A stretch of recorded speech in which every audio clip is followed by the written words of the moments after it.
Philippe Brun, bonjour. Bonjour. Et bienvenue. Qu'est-ce que l'on peut vous souhaiter à vous et puis aux citoyens de votre circonscription pour 2024? Éviter les catastrophes, simplement? Et puis surtout trouver des solutions face aux graves problèmes de pouvoir d'achat qu'ils rencontrent aujourd'hui. On n'augmente pas impunément les prix alimentaires de 18% sur les derniers semestres. Ça devrait aller mieux, nous disent les spécialistes. C'est ce que dit surtout Bruno Le Maire, c'est pas ce que disent tous les spécialistes. Regardez la dernière note de Patrick Artus de Natixis qui dit que l'inflation va demeurer très élevée cette année, car on a toujours un problème, on a toujours une demande excessive en fait en Europe par rapport à l'offre. Regardez également les prévisions de l'INSEE, les prix qui ont augmenté de 3,7% en décembre. Donc la priorité qui doit être celle du gouvernement, celle du Parlement, c'est de trouver des solutions face à cette hausse des prix qui est inacceptable pour les gens. Et par exemple, d'augmenter un peu les salaires. Augmenter les salaires, bien sûr.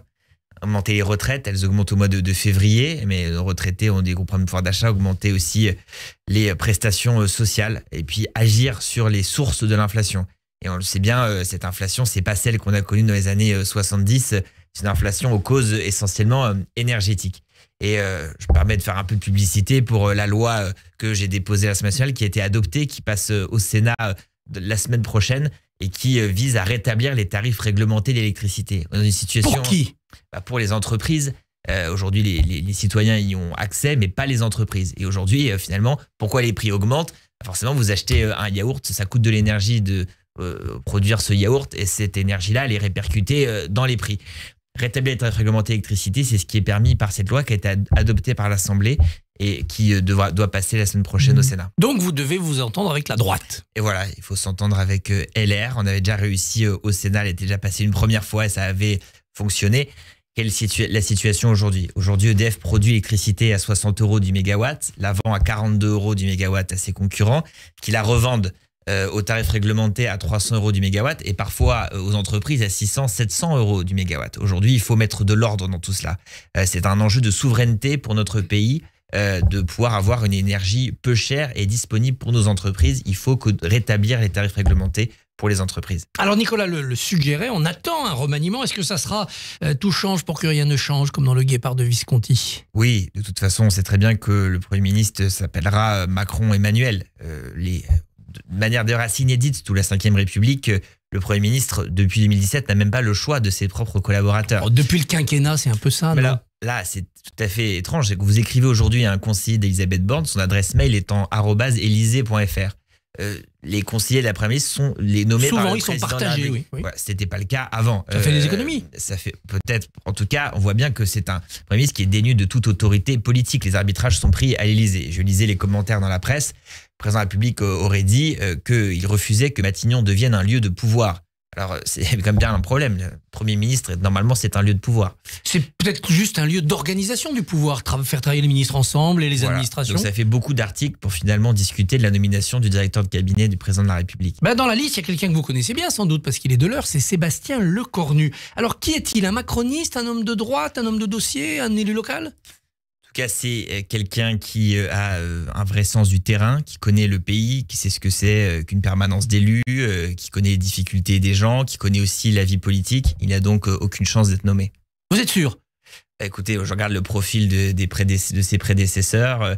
Castex, c'était aussi quelqu'un qui connaissait un peu les élus. Je pense que nous aurons droit, comme d'habitude, à un technocrate froid et sans envergure. S'il était nommé, ce serait une surprise, mais probablement, évidemment, je ne partage pas ses convictions, mais bonne nouvelle vis-à-vis notamment des relations avec le Parlement. Je pense qu'il connaît davantage aujourd'hui les parlementaires. C'est un homme de dialogue et je peux vous le dire, dans le département de l'Eure, c'est quelqu'un avec lequel on peut travailler.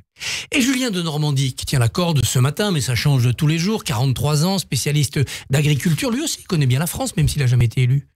Je n'en sais rien. Je ne sais pas très bien ce nom qui sortent comme ça. L'agriculture, il avait laissé un bon souvenir. Ministres interchangeables qui ont pour point commun d'avoir été des collaborateurs personnels du président. Tout cela n'a pas grand intérêt. Elisabeth Borne est-elle vraiment épuisée? Est-ce que vous avez eu l'impression, à la fin de l'année précédente, d'avoir face à vous un exécutif à bout de souffle? Oui, je pense que la tâche a été très rude pour elle. Elle n'a pas réussi à constituer à l'Assemblée nationale une équation politique lui permettant d'avoir des majorités sur les textes. Je crois qu'elle a vécu avec grande difficulté cette situation qui nécessite de l'expérience en vérité. Et effectivement, elle me semble aujourd'hui très fatiguée. Mais le vrai sujet, en fait, c'est l'absence de direction du gouvernement. président de la République a été réélu en 2022 sans programme. Il a d'ailleurs, vous regardez sa profession de foi de premier tour et de deuxième tour, il a épuisé l'ensemble des propositions qu'il a faites. Et aujourd'hui, le gouvernement ne sait pas où il va. On voit bien d'ailleurs les annonces qui sont faites. On vide les fonds de tiroir des ministères et des administrations. Il n'y a pas de vision. D'ailleurs, là, on revient à l'Assemblée nationale, les députés, on ne sait même pas ce qu'on va y faire. Il n'y a pas de grand texte, de grande réforme qui est annoncée. Donc le vrai rendez-vous, c'est ce rendez-vous avec la nation dont parle le président de manière mystérieuse. Oui, il faut que le président arrête la poésie et commence à réfléchir à ce qu'il veut faire pour le pays, où est-ce qu'il veut nous emmener. Il y a de grandes réformes à faire. On parlait de l'explosion des prix, les questions de services publics, les questions des déserts médicaux. On attend une loi, on en a besoin. Il y a de grands sujets qu'il faut aujourd'hui aborder et on ne les voit pas arriver. On a un gouvernement qui ne sait pas où il va, avec des ministres interchangeables, qui ont des qualités personnelles sans doute, mais qui ne savent pas eux-mêmes quel est leur programme. La gauche va aller diviser dans cette année qui est une année d'élection européenne. Est-ce que vous le regrettez ou est-ce que c'est finalement la meilleure manière de ratisser large ? Écoutez, oui, je le regrette à l'évidence, car on sait déjà le résultat de cette élection européenne, c'est que le Rassemblement national sera en tête. Et moi, je ne peux pas m'y résoudre. Et donc, une union de la gauche aurait été préférable. Maintenant, nous le constatons, elle est impossible. Donc, la question pour nous, les socialistes, c'est de faire le meilleur score possible. On a plutôt de bons sondages en ce moment. On est en tête de la gauche. Notre candidat est testé à 10, 11, parfois 12%. Moi, je dis maintenant, il faut faire beaucoup, beaucoup mieux et réussir à avoir une liste qui rassemble largement à gauche pour pouvoir tutoyer, pourquoi pas, les 20%. C'est l'objectif que nous devons nous fixer. Tête de liste incontestable, Raphaël Glucksmann ? Tête de liste incontestable, oui, bien sûr. Malgré, ses qualités d'intellectuel sont reconnues, mais il s'est beaucoup investi sur l'international. On est loin du pouvoir d'achat. Il n'est pas une figure très connue des Français dans la vie politique nationale. Oui, c'est pour ça que je crois que son profil doit être complété par d'autres personnalités sur sa liste. On ne peut pas faire une campagne à destination seulement des lecteurs de Libération. Il faut qu'on ait sur notre liste des ouvriers, des employés. Et moi, je soutiens des candidatures. Plusieurs personnes qui, je pense, feraient des très bons députés européens. Pas forcément connus, mais qui représentent la France. Vous avez, par exemple, Stéphane Ravaclet, qui est boulanger, qui, je pense, ferait un très bon député européen. Noa Tefrit, qui est téléconseillère et qui est candidate à cette élection également. Voilà 2 profils qui pourraient utilement compléter la liste de Raphaël Glucksmann. Il faut qu'on défende l'Europe des gens contre l'Europe de l'argent. Il ne faut pas qu'on ait un discours dans ces élections européennes qui soit celui d'une Europe nostalgique des années 90. Il faut qu'on construise l'Europe sociale de demain. Et j'ai confiance en Raphaël Glucksmann pour cela. L'Europe des gens plutôt que l'Europe de l'argent, ça aurait plu à un homme politique qui, dans ses vœux, se déclare disponible. Il s'appelle François Hollande. Il a encore une place, éventuellement, dans cette aventure ? Je ne crois pas qu'il souhaite devenir député européen. Non, mais participer à la campagne, ça lui plairait visiblement. Écoutez, moi, je pense qu'il a fait beaucoup de mal aujourd'hui au Parti socialiste et à la gauche en France. Vous regardez les principaux partis social-démocrates européens. Ils sont tous plutôt en bonne santé. Le Parti socialiste français est plutôt l'homme malade des partis sociaux-démocrates européens. Et la raison, c'est évidemment notre effondrement à la suite de son quinquennat. 28 ans, il y a 28 ans, François Mitterrand mourait. Nicolas Rafal y faisait allusion. L'union de la gauche semble impossible. La NUPES, pour vous, c'est terminé ou c'est juste en sommeil ? Je pense que c'est en sommeil. L'union de la gauche, elle est absolument nécessaire, mais il nécessite une évolution très singulière de la part de la France insoumise. C'est-à-dire évolution singulière ? Eh bien, je crois qu'il faut aujourd'hui sortir de cet isolement et de cet enfermement outrancier qui nuit à la clarté du message de la France insoumise, qui nuit à sa capacité de discussion avec ses partenaires. Je l'en crois capable. Il y a une élection européenne qui va arriver. On a déjà vu d'autres tournants dans l'histoire de la France insoumise et je la crois capable d'évoluer pour rejoindre l'union de la gauche que tant de gens espèrent dans le pays. C'est juste Mélenchon le problème ou c'est plus large avec les filles ? C'est une idéologie ? Non, je sais pas Mélenchon lui-même le problème. Je crois qu'il y a une stratégie qui a été développée, qui est celle, on le connaît, du bruit et de la fureur, en pensant récupérer les classes populaires, en finalement se calquant sur leur colère. La réalité, c'est que quand on fait ça, les classes populaires se détournent de nous. Et donc, je l'explique très souvent à mes collègues insoumis, c'est une mauvaise stratégie. Alors, ils vont finir par s'en rendre compte. Et quand ils s'en seront rendus compte, je pense qu'on pourra reconstruire l'union de la gauche tous ensemble. C'est aussi une stratégie qui vise à aller chercher les banlieues de l'islam en pensant qu'il y a un vote musulman de colère à ramener vers cette gauche. C'est une erreur aussi ? Ce n'est pas vrai, parce qu'on va dire, quand vous regardez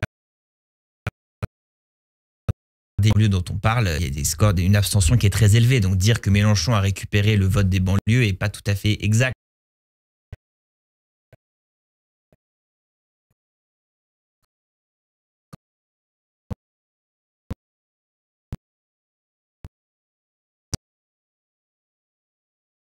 Exemple, faisait des scores encore plus élevés que ceux de Jean-Luc Mélenchon, par exemple, en Seine-Saint-Denis.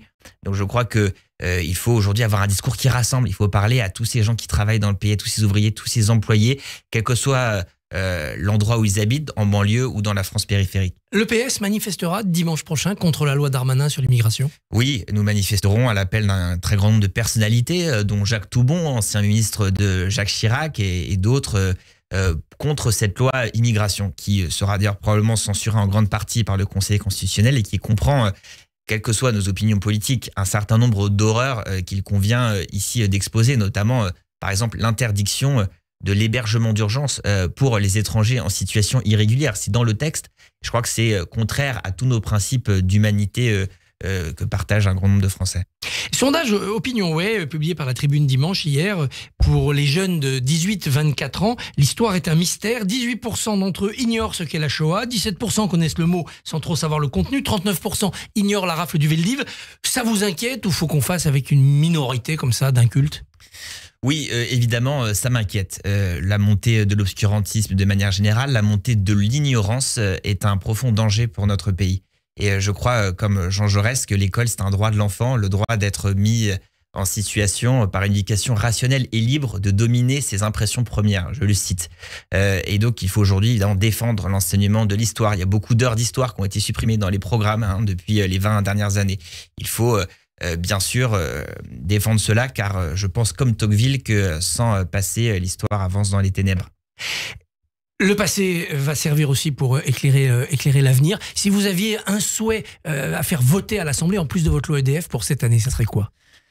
Voilà, trouver des solutions pour sur évidemment le pouvoir d'achat. C'est l'obsession pour vous, c'est vraiment la priorité. C'est l'obsession. Et puis la question du service public, qui est une grande demande des gens. Vous le voyez à Louviers dans l'Eure, les services publics se délitent. Bien sûr, dans ma circonscription, on a fermé 7 centres des finances publiques en 5 ans, 12 classes d'école, 8 bureaux de poste. Donc la situation est critique. Eh bien, Philippe Brun, bonne année à vous, à vos concitoyens, et puis bonne journée. Merci. Bonne année également. Merci beaucoup Christophe Barbier. Christophe qu'on retrouve tous les matins et demain à 7h45. Votre invité demain, Christophe, sera Sylvain Maillard, président du groupe Renaissance. Radio J.